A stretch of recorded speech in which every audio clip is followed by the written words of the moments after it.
Hello, everyone from House on Eden. My name's Eric McClanahan from Ain't It Cool News. I'd love for everyone to introduce themselves for those watching.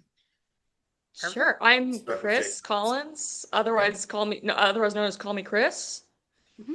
I'm Celina Myers, also known as CelinaSpookyBoo. And I am Jason Christopher Mayer, known as Jay. Jay. I love it.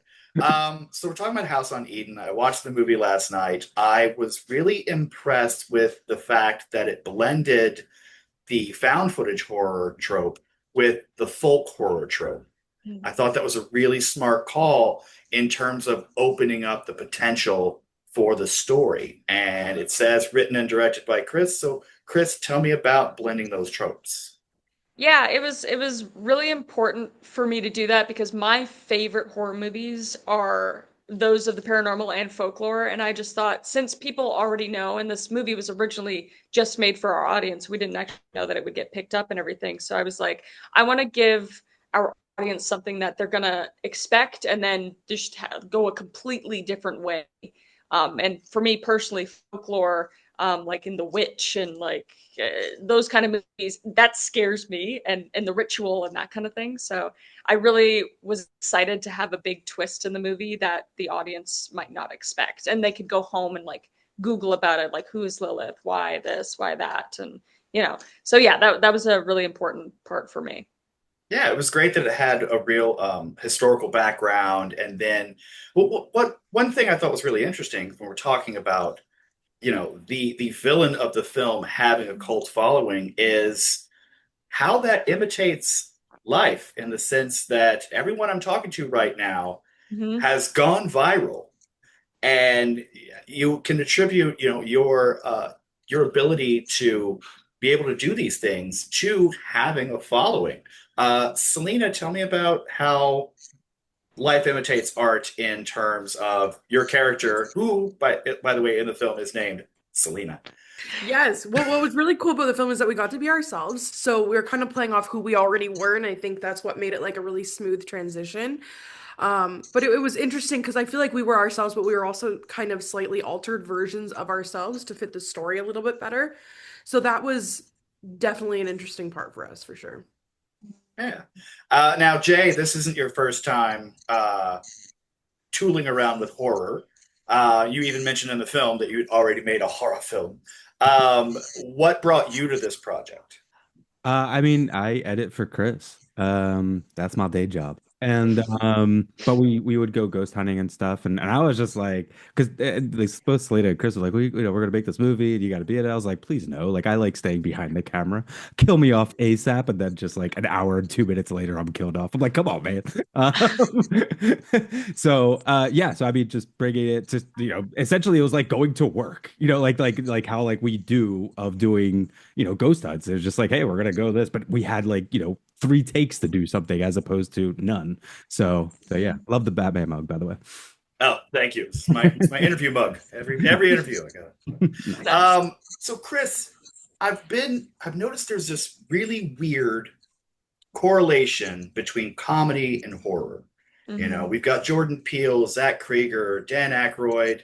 Your content is known for being humorous and often and sometimes light. What is it about horror that draws in these comedic talents? I don't know what it is necessarily. I know for me, like on my off time, I'm watching horror. Like very seldom am I watching comedy, and I think it's just because I grew up just kind of being the family comedian, and that I think it always kind of stems from a little dark soul in you. You need a little lore in your life to be funny, I think, and I have some lore. So I think horror kind of allows me to go the complete opposite, and I'm almost more comfortable in it because it's not how I feel on a daily basis, but it's just like it's the complete opposite, so it's more fun. Like it's so fun to delve into that.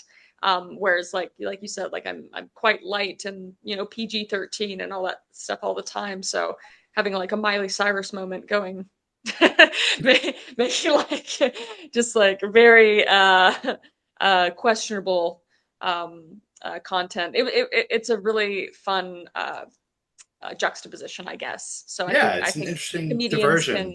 Yeah, I'm can watching the film, and it seems the dialogue is kind of off the cuff. You kind of had like a sort of a guideline script, and just sort of like yes. played yourselves in the scenes. But the frustration came through in all of the adult language, Yeah. and Yeah. it's a different side. I like it. So you guys have all, the pandemic changed everything for Mhm. everyone, some more than others. Um, Now it's also changed the way that we view films and the way that people respond to films. It's a very dangerous landscape in terms of releasing films right now. So, what are your expectations now that Shudder picked it up, RLJE Films, which is doing great work? What are your expectations for the film, and what do you hope people take away?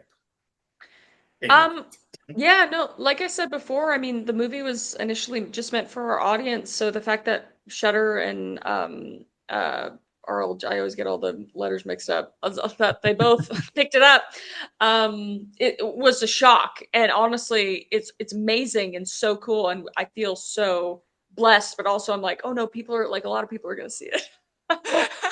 Yes, but I think it shows that there isn't necessarily a glass ceiling with digital creators, which is really cool. And I mean, like the Raka Raka guys making Talk to Me and Bring Her Back and everything it's telling in and of itself. So something like this, where it's a much smaller project, I think it's good for the landscape, and I'm all for criticism. I'm not scared of people being like, that was shit. And I'm like, well, I made it so I made it so people would have fun with it. It's just an ode to all my favorite horror movies, not reinventing the wheel. So I'm just like, I just hope people can have fun watching it, basically. Celina, how did you feel about moving beyond the phone and beyond the small screen, beyond the talking head, and really becoming a three-dimensional character for people to see and experience and empathize with? I always wanted to do things like this. I think, I grew up always watching the Oscars. And I was like, I just need to be on a screen one day. I just really want to, be in films and be a part of that industry. And I think when you get into social media, it's not necessarily a stepping stone in the way it is. You keep doing things and you kind of crave more and you want to do more and you want to push yourself and see the different things you can do. So when Kris came to me with this opportunity, I was like, let's do the thing for sure. Mhm. Absolutely. Now, Jay, there's scenes in the film where you talk about your working relationship with Kris, and you really get to just hit her with both barrels. Was that cathartic, or did that hurt the whole time? You're like, oh, I don't like I saying any of this stuff. I hated saying it. That was like part like because there was like a little bit of like dialogue stuff for that, like the talking points, and I was like, I don't want to say this. I'm not putting this out there. She's like, cross your fingers, you'll be fine. So yeah, I mean, none of it's true of everything that I said. Like that's like what like a very true line of me saying is just like that's the first time I ever even called her that. Like I've never like said these things to her. So like yeah, having to say that, I was just like, now I'm pissed at you because you're making me say this shit. But okay. Yeah, yeah, exactly. Yeah, I was just yelling at him. I'm like, just say it. Yeah, I Just was call just your like, bitch. Yeah, exactly. Well, now that's a fun little Easter egg is we can now watch all your scenes where you're blowing up and just see if we can find where you like have your fingers crossed behind your Yeah, back. It's like, absolutely. smoking a he's cigarette, acting. fingers crossed. Totally. Well, congratulations on the film. It was a lot of fun. I really enjoyed it. I really enjoyed chatting with everyone right here. And I wish you the best of luck. We'll talk again soon. Thank Thanks, you. Thank Eric. you so much. Have Thank a you good so one. much. All right, take care.